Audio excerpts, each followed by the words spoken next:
오늘은 바울이 오형리를 전했다면 어떻게 전했을까라는 제목으로 하나님 말씀 전하도록 하겠습니다.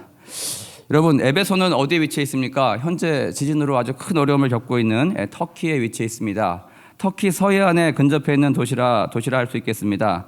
예수님이 당시 로마 시대에 오셨을 때 이 도시는요, 작은 시골 마을이 아니었습니다. 로마의 4대 도시에 속할 만큼 아주 큰 대도시였어요. 오늘날로 치면 미국의 뉴욕, LA, 시카고, 애틀랜타 정도 하나라고 보시면 되겠고, 한국으로 치면 서울, 부산, 대구, 대전 중에 하나라고 그렇게 여기시면 될 것입니다. 여러분, 이렇게 사람이 많다 보니까 사도 바울은 이곳에 굉장한 공을 들이게 됩니다.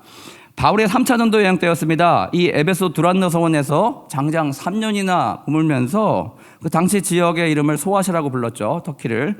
소아시아, 즉 에베소가 위치해 있는 근방에 사는 모든 민족, 모든 사람들에게 바울은 복음을 전하게 됩니다. 당시 바울은 여러분 어떤 내용으로 복음을 전하고 있었을까요? 저희도 대만 선교 가가지고 잠깐 만나는 영혼을 놓고 하나님에 대해서 설명하게 되는데, 그 짧은 시간에 그 어려운 내용을 짧게 전달하기가 참 만만치 않다는 것입니다. 만약에 바울이 우리 선교 대원으로 같이 가게 된다면 바울 선생께서는 어떻게 하나님의 말씀을 전했을까, 예수를 소개했을까에 대한 답이 오늘 에베소서 2장에 나와 있습니다. 우선 에베소서 2장을 보면요, 오형리의 틀로 전개되고 있습니다. 에베소서 2장 죄죽 사심령, 이 5가지 영적인 원리를 따라서 그렇게 쓰여져 내려가고 있습니다. 바울은 에베소 성도들에게 보내는 이 편지에서 복음을 전할 때 죄와 죽음부터 다루고 있습니다. 우리 한번 봅시다. 1절에서 3절 보시면 오형리에서 오형리 중 제일 1원리, 2원리에 해당하는 부분, 이 두 부분이 나오고 있습니다. 그는 허물과 죄로 죽었던 너희를 살리셨도다. 죄로 인하여서 우리는 사망, 죽음을 맛봤다는 거예요. 그때 너희는 그 가운데서 행하여 이 세상 풍조를 따르고 공중의 권세 잡은 자를 따랐으니 곧 지금 불순종의 아들들 가운데서 역사하는 영이라. 전에는 우리도 다 그 가운데서 우리 육체 욕심을 따라 지내며 육체와 마음에 원하는 것을 하여 다른 이들과 같이 본질상 진노의 자녀이었더니, 여기까지입니다.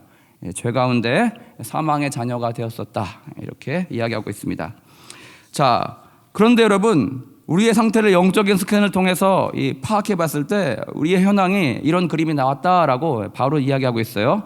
즉 한마디로 이런 얘기예요. 건강검진 결과 어떻게 나왔습니까? 두렵고 떨리는 그런 결과를 받아보게 됐어요. 야, 너 많이 아파. 너 아주 많이 아파. 너 너무너무 심해서 곧 너 이 병 때문에 얼마 못 살고 죽게 돼. 이 영적인 질병에 걸렸다는 현황과 그에 따라 예상되는 결과, 사망 진단을 내려주고 있다는 것입니다.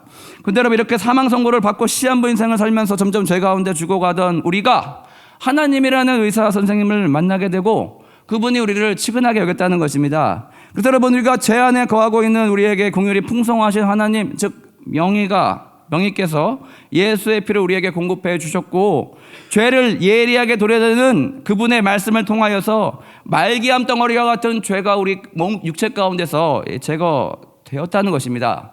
그 결과 우리는 죽지 않고 살게 되었다는 거예요.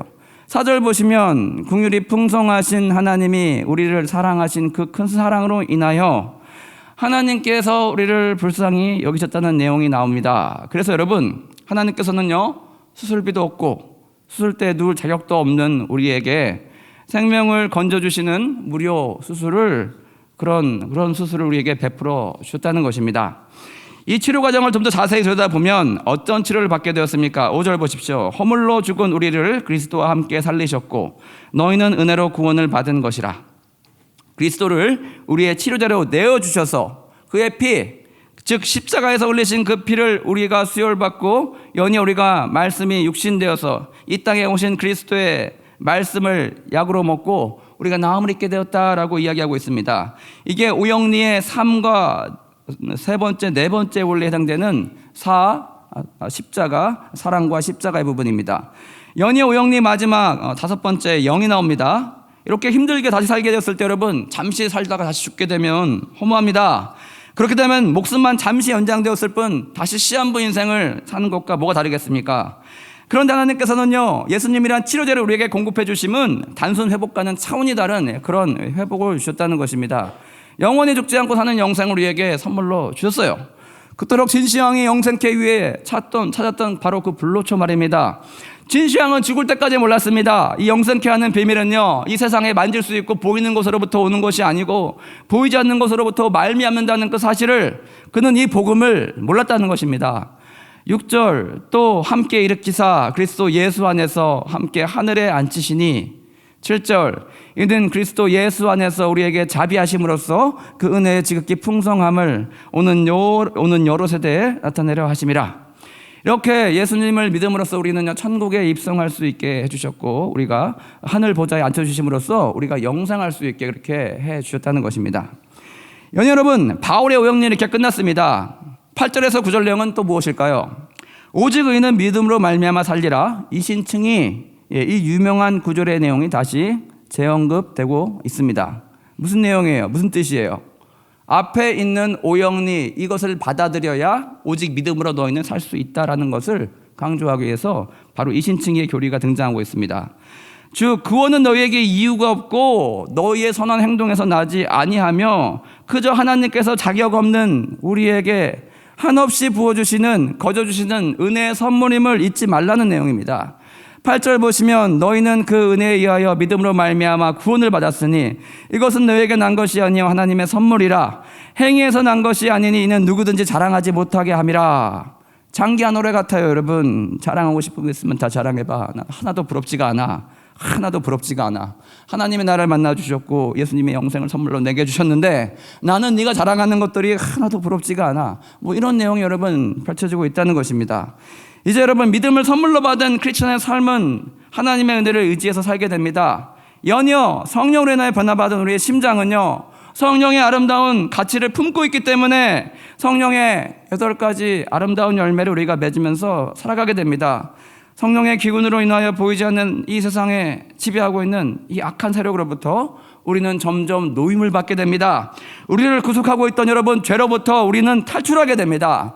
그렇게 태어날 때부터 우리의 마음을 지배하고 있던 악한 본성에서 여러분, 어느덧 우리는 자유로워져서 하나님의 속성과 예수님의 성품을 닮아가는 모습을 우리가 살게 된다는 것입니다. 연이어 바울은 참 바지런하게 지면을 낭비하지 않고 있습니다. 여기에 예정론까지 더해 설명하고 있습니다. 구원이란 우연적으로, 우발적으로 우리에게 일어난 사건이 아니라는 것입니다. 창세전에 창세기 1장 1절이 쓰여지기도 전부터 하나님께서 저와 여러분의 영혼을 구원하시기로 이미 작정하시고 계획하시고 예정해 놓으셨다라는 그런 내용이 등장하고 있습니다. 우리가 사는 모습을 평가해서 어떤 일정 자격을 넘었는지 테스트를 통과했는지에 따라서 합격과 불합격 여부를 그렇게 결정하는 것이 아니라는 것입니다. 그냥 태초에 우리의 이름을 부르고 지명해서 그렇게 찜해 놓으셨다. 그냥 너는 내 거야.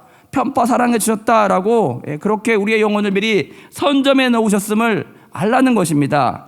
그리스도 그리고 예수님을 닮은 그런 아름다운 모습으로 우리가 이 은혜를 알고 살아가기를 소망하고 있다는 것입니다. 10절 보십시오. 우리는 그가 만드신 바라 그리스도 예수 안에서 선한 일을 위하여 지으심을 받은 자니 이 일은 언제요? 하나님이 전에 예비하사 우리로 그 가운데 행하게 하려 하심이니라. 오늘 에베소서에서 소개된 오역론에 대해서 살펴봤습니다. 여러분, 이 오역론의 핵심은 무엇이겠습니까? 그리스도를 발견하고 그리스도와 연합되는 것이 바로 오역론의 핵심이라 할 수 있겠습니다. 여러분, 기독교 문화권에 있는 나라들은 그래서 그런지 연합이라는 단어를 굉장히 좋아합니다. 축구 좋아하시는 분들은 잘 아실 것입니다. 유나이티드라는 표현이 많이 들어가는 구단의 이름이 있습니다. 잉글리시 프리미어 리그에 보면은 한때 박지성이 뛰었던 유명한 팀 맨체스터 유나이티드가 있습니다. 또 여러분, 영국의 정식 영어 국가명은 UK라고 합니다. 유나이티드 킹덤, 이 킹덤의 약자예요. 킹덤이 뭐예요, 여러분? 잉글랜드, 스코틀랜드, 웨일즈, 아일랜드 4개의 왕국이 연합되어서 만들어진 국가라는 뜻이에요. 그렇게 얘기하면 우리도 조선도 유나이티드 킹덤이었어요. 고구려, 백제, 신라, 가야 마찬가지예요. 여러분, 영국이 아류지만 영국과 반목해서 북미 땅에 세워진 미국은 영국을 대놓고 따라하기가 좀 그랬는지 자기를 어떻게 부릅니까? 영어로 United States라고 부릅니다. 약자로 US라고 불러요. 자기들은 왕국의 연합이 아니고 각자 자치하고 있는 주, 그 스테이츠들의 연합이라고 그렇게 부르고 있습니다. 하늘 아래 새 것이 없다고 분명 베낀 것 같은데 이렇게 영국을 대놓고 부정할 수는 없고 자신들의 뿌리니까, 하지만 좀 다르게 저들과 다름을 강조하고 싶어서 미국은 이렇게 차별을 두었다는 것입니다.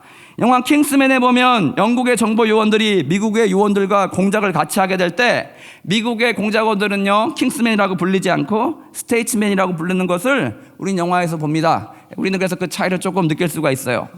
그럼 저와 여러분이 속해 있는 하늘나라 왕국, 그 왕국의 약자명은 무엇이겠습니까? 우리는 UC예요. UC, United with Christ.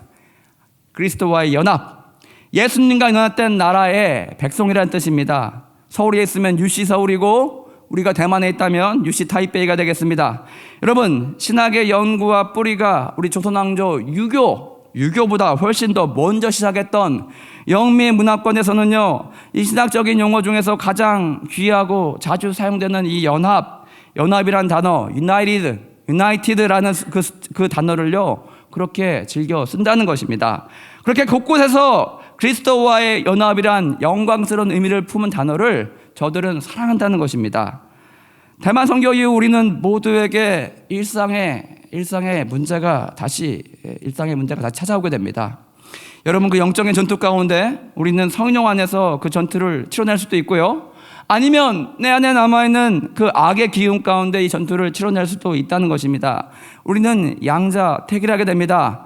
하지만 우리 모두 그 가운데 승리하기를 갈망하고 계십니다. 모두 다 영적으로 우리가 악과 싸워 승리하기를 원하실 것입니다. 여러분, 그 승리의 비결은 예배를 담당했던 레이지파 그 본래의 뜻과 같이 연합에 있습니다. 우리 예수 그리스도와의 그 연합에 있다는 것입니다. 여러분, 저와 여러분의 검던 그 심장이 붉은 그리스도의 심장으로 온전히 변화받게 된다면 우리의 남아있는 죄의 목소리와 죄의 종용과 죄의 공격은요 어느새 점점 힘을 잃어가게 되고 결국 우리 안에서 약해지고 깨끗하게 제거되어지게 될 것입니다. 그렇게 우리는 그리스도의 피를 온몸으로 뿜어주며 내보내주고 있는 그리스도의 변화받은 심장으로 인하여서 예수님과 강력하게 연합되고 그 연합의 힘으로 우리는 살아가게 될 것입니다. 예수의 기운으로 인하여서 우리의 일상은요 선하고 아름답게 성령의 열매로 가득 채워지게 될 것입니다.